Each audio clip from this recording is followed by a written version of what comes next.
at this point. Take a look. We are 29 days into a Democrat shutdown. And the senator from New Mexico was absolutely right. SNAP recipients shouldn't go without food. People should be getting paid in this country. And we've tried to do that 13 times.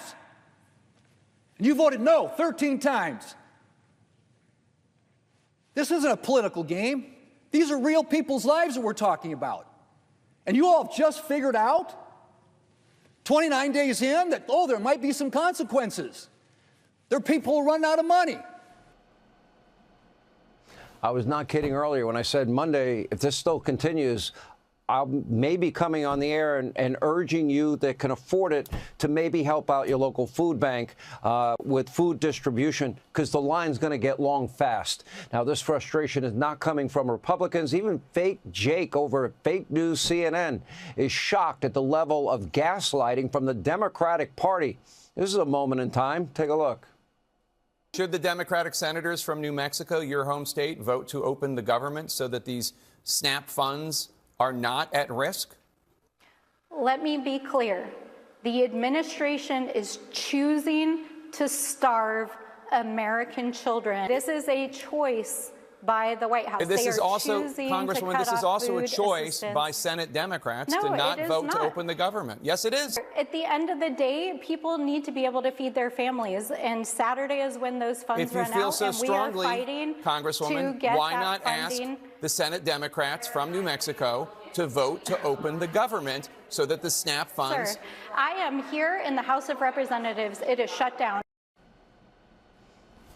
Logical question.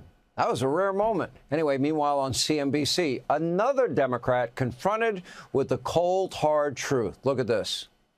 You're almost conceding that you should not be shutting down the government, that the Democrats should not be doing that. And I don't think you'd ever say that extortion is the way that Republicans should get their way if they don't like the IRA or they don't like overspending or whatever it is at any given point in time where the other party has a disagreement.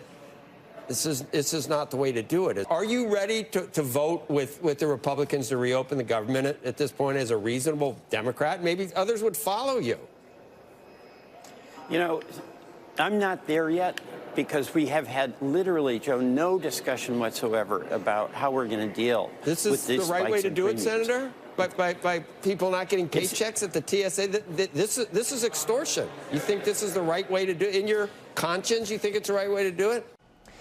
All right, you're now witnessing an identity crisis inside the Democratic Party, and I'm afraid to say the party's intrusive thoughts, sadly, are winning. The radicals are winning. Just watch Nancy Pelosi try to answer a question about whether her party has become too radical and extreme. Take a look. So we respect everybody in our country. So for them to be saying what they're saying about people is like, and you're people of faith? You're people of faith? You go to church on Sunday and pray in church on Sunday and pray on people the rest of the week? What is this? What is this? Oh, okay. At some point, they won't be able to tiptoe around the subject because the radicals will have, and they really do have, full control of the party. Everyone else, they're going to be tossed in the dustbin of history. By the way, you're looking on your screen, in South Korea, President Trump momentarily will be meeting with China's president. Now, earlier today, Senate Judiciary Committee Chair Chuck Grassley made public 197 subpoenas from Jack Smith's team asking for information on about at least 430 named Republican individuals and entities. Here with reaction, he is the host of Sunday Night in America, Trey Gowdy, Fox News contributor Jonathan Turley. Thank you both. We'll start with you, Trey. Okay. Don't you have something about a legal process to get a warrant to do such an investigation? I don't know. Maybe I'm a little old-fashioned, unreasonable search and seizure. This sounds like an intrusion to me.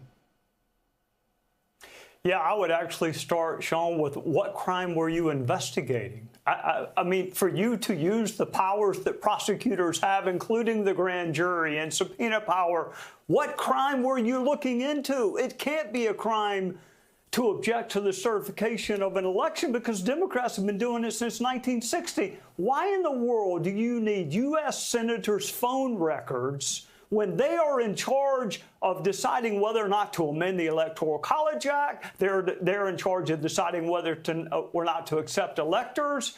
What crime was he investigating? Well, that's a great question. Jonathan Turley, you maybe can crack this mystery for us. No, I think that the answer to the mystery is Smith himself. You know, he has always approached the Oscar Wilde rule that the only way to yield to temptation, to end temptation, is to yield to it. And I think that this is an example of it. What's really evident from the new information is the total lack of restraint. There doesn't appear to be anyone or anything that was restraining the special counsel in pursuing this. Keep in mind, this is a co-equal branch. This is a very intrusive step. It's a seriously dangerous step when it comes to the balance of powers under our constitutional system. None of that seemed to be any concern at all. It didn't even represent a speed bump for the special counsel. As the size of the scope of this effort becomes evident, it becomes more and more shocking that there apparently was no opposition. The Attorney General himself apparently said nothing. It's true that special counsels have a certain independence, but the Attorney General is supposed to exercise some of his own judgment. And what I'd like to know is, was he informed of this? And did he say nothing that, wow, maybe you need to dial this down because it's very intrusive? Yeah, all of this is getting me very nervous. In terms of the actual numbers of individuals and entities is breathtaking. And what were they looking for? What is the crime? What was the basis for this kind of search? Why didn't they go to the courts? Why didn't they go a more official route if they felt it was needed? And either, you know, a grand jury or a subpoena, something. Anyway, both of you have been very patient. Are aliens headed for Earth right now, today? A theoretical physicist says the answer is maybe. He suggests a Manhattan-sized object known as 3I Atlas could actually be a mysterious alien spaceship. No one knows where it came from, but one Harvard researcher believes there's a 40% chance it was not naturally formed. He said we can't rule out the possibility of an alien invasion. Joining me now, UFO researcher and host of The Vortex, Daniel Allen Jones. Daniel Allen, thanks so much for being with us here today. So let's walk through this. Let's walk through this calm, collected, rational, but not alarmist and not dismissive. This, first of all, is rare. We have a simulated image up here in the studio of 3I Atlas. It is rare, right? This has only been seen 3 times where a quote-unquote comet or some object originates from deep space. That's right. So the main part about this that makes us unique is that we have the interstellar component. It's not just already here in the solar system, it's coming through from outside. So when you have an interstellar object coming through, we can track them either through deep space or when they come in close, but this one actually came into the planetary plane. That might be a bit unusual. And as you had mentioned, with Dr. Avi Loeb's claims, we can see that there's a bit of sensationalism behind what's being suggested with this being alien technology. But there are some reasons why he's espousing these ideas. Let's talk about that. There is some unusual observations around 3I Atlas that are leading some people to think, hey, there's a high probability or some level of probability that it's not natural. What are those abnormalities? That's right. So you can look at what has been detected as far as the chemical composition. They seem to think that with some of the plumes around that there aren't a lot of suggestions of water composition, but maybe high concentrations of nickel, which as we manufacture has low concentrations of iron. And that's what they're finding. And so Avi Loeb has suggested that because of that, it's possible that this is an artificial manufactured object and that it's utilizing its point right now closest to the sun today as what we call the perihelion as an opportunity to either potentially change trajectory. And so we might see that coming after today, with the next few days, weeks, or sometime here in the near future, if it might change direction. So today it's on the backside, the dark side of the sun. It is being monitored, and this seems to be the moment of truth from what I'm led to understand.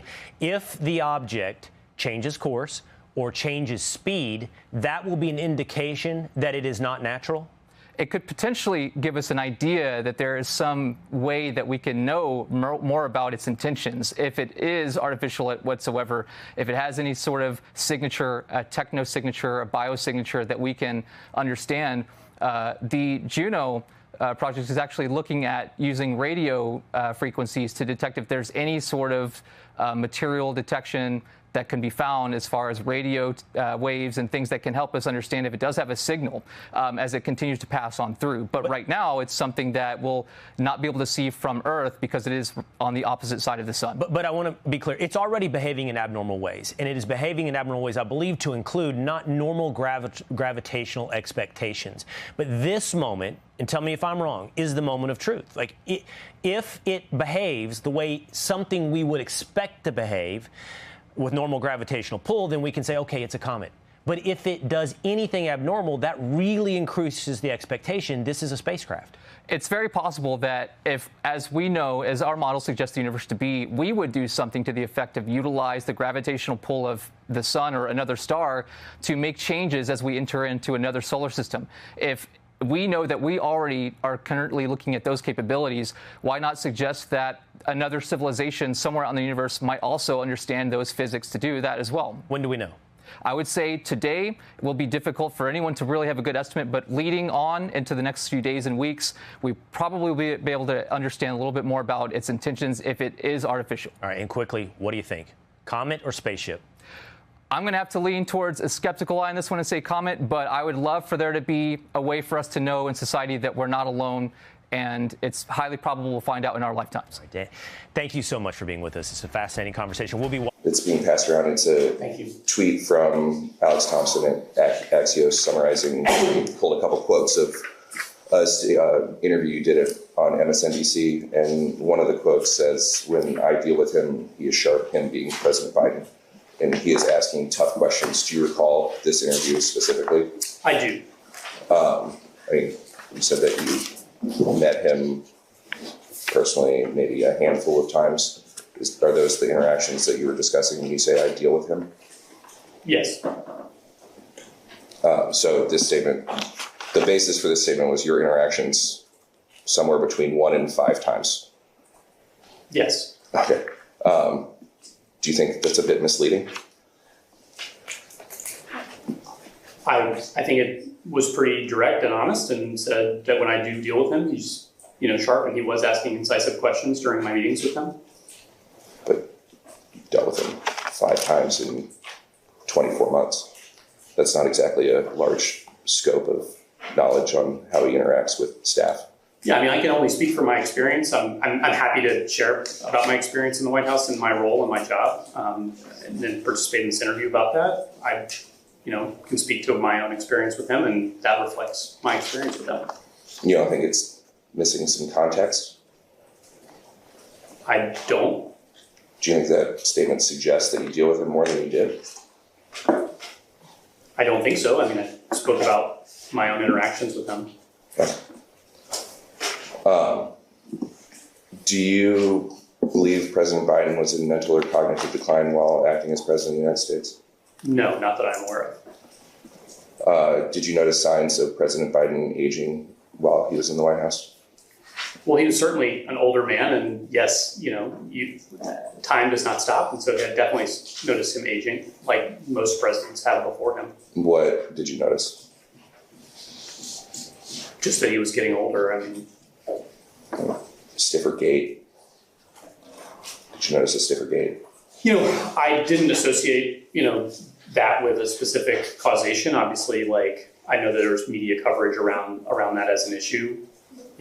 He was getting older. He was an older person anyway. And so, I'm not a medical professional to assess sort of how those things may interact with age.